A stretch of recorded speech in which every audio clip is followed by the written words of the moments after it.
আসসালামু আলাইকুম। আজকে আপনাদের সাথে শেয়ার করব গরুর মাংস দিয়ে মিষ্টি কুমড়া দিয়ে মজাদার একটি রেসিপি। আশা করছি আজকের রেসিপিটা আপনাদের কাছে ভালো লাগবে।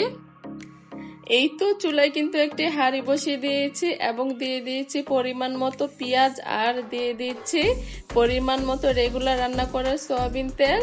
এখানে কিন্তু আমি নিয়েছি 2 টুকরো দারুচিনি, 4 থেকে 5টি এলাচ, 4 থেকে 5টি গোলমরিচ এবং 2 থেকে 3টি লবঙ্গ। এবার কিন্তু এগুলোকে 1 থেকে 2 মিনিট ভেজে নেব। আর দিয়ে দিচ্ছি একটি তেজপাতা। এখানে কিন্তু আমি নিয়েছি 3 টেবিল চামচ পরিমাণ আদা রসুনের পেস্ট। আদা রসুনের পেস্টটা কিন্তু তেলের মধ্যে ভেজে নিলে তাহলে ওই তরকারির টেস্টও কিন্তু দ্বিগুণ আসে। আদা আর রসুন পেস্টটাকে কিন্তু আমি 1 থেকে 2 মিনিট তেলের মধ্যে ভেজে নিয়েছিলাম।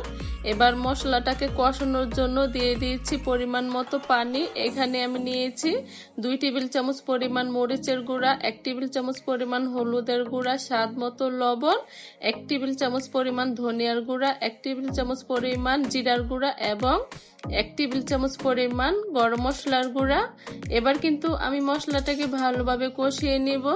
আর আশা করছি দেখেই বুঝতে পারছেন মশলাটাকে কিন্তু আমি ভালোভাবে কষিয়ে নিয়েছি। এবার দিয়ে দেব কিন্তু মাংস। আর এখানে কিন্তু আমি 1 কেজি পরিমাণ গরুর মাংস নিয়েছি। মাংসটাকে কিন্তু আমি আগে ভালোভাবে ধুয়ে পানি ঝরিয়ে নিয়েছিলাম। এবার মাংসটাকে ভালোভাবে মিক্স করে নেব।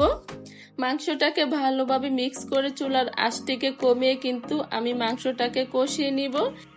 তরকারিতে সুন্দর একটি কালার আসার জন্য দিয়ে দিচ্ছি 5 থেকে 6টি শুকনা মরিচ। আর এটা কিন্তু অবশ্যই দেওয়ার চেষ্টা করবেন, তাহলে দেখবেন তরকারির মাঝে সুন্দর একটি কালার আসে। এবার কিন্তু ঢাকনা দিয়ে চুলার আঁচটিকে আমি কমিয়ে দেব।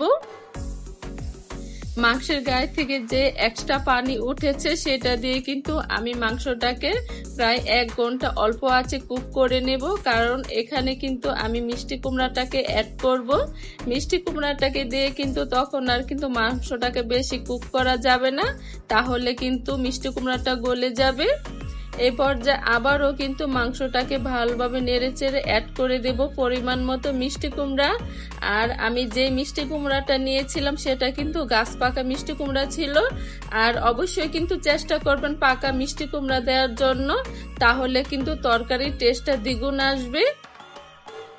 মিষ্টি কুমড়াটাকে দিয়েও কিন্তু আমি 10 থেকে 15 মিনিট এটা ভালোভাবে কষিয়ে নিয়েছিলাম।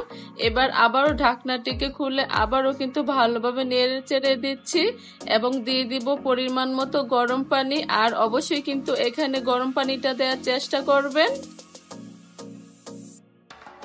গরম পানিটা দেওয়ার কারণে কিন্তু সাথে সাথেই তরকারিটা ফুটে এসেছে।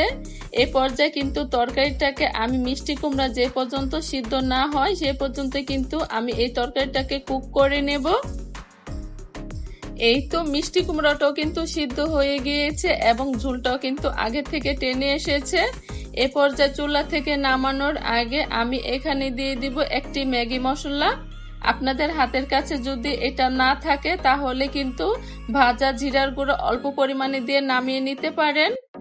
আর আজকের রেসিপিটি এই পর্যন্তই ছিল। আশা করছি আজকের সহজ রেসিপিটা আপনাদের কাছে ভালো লেগেছে।